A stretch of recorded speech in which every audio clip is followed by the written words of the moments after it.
మనలో చాలా తక్కువ మందికి తెలిసిన విషయం ఏంటంటే 1975లో షోలే వచ్చింది, బ్లాక్ బస్టర్. ఈరోజు కూడాను బాలీవుడ్ సినిమా చరిత్ర గురించి రాసిన ప్రతివాడు షోలే గురించి మాట్లాడతాడు. It is a turning point in Telugu Hindi film industry, Indian film industry for that matter. దురదృష్టవశాత్తు అదే సంవత్సరంలో అంతలో ఆ ఖర్చులో 100వ వంతు ఖర్చు మాత్రమే చేసి మరొక సినిమా వచ్చింది. ఆ సినిమా షోలే కన్నా బ్లాక్ బస్టర్ అయింది.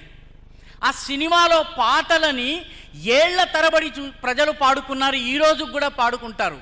ఆ సినిమా వచ్చిన తరువాత ఈ దేశంలో దాదాపు 5,000 దేవాలయాలు ఆ దేవతకి నిర్మాణం చేశారు.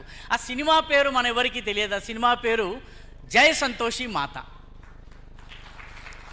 షోలే వచ్చిన సమయంలోనే జై సంతోషి మాత కూడా వచ్చింది. But why Jai Santoshi Mata is not part of our filmy narrative, film history narrativeలో అది భాగం కాదు. Why only Sholay is the part of the film lore. మనం ఆలోచించవలసినటువంటి విషయం ఇది. మన దగ్గర కూడాను గత 20 సంవత్సరాలలో పౌరాణిక సినిమా కానీ చారిత్రక సినిమా కానీ రాలేదు. ఫిక్షనల్ హిస్టరీ లాంటి సినిమాలు 1-2 వచ్చి ఉండవచ్చును, కానీ ఎందుకు మన రిలీజియన్ బేస్డ్ సనాతన బేస్డ్ ఫిల్ములు రావడం లేదు? మనం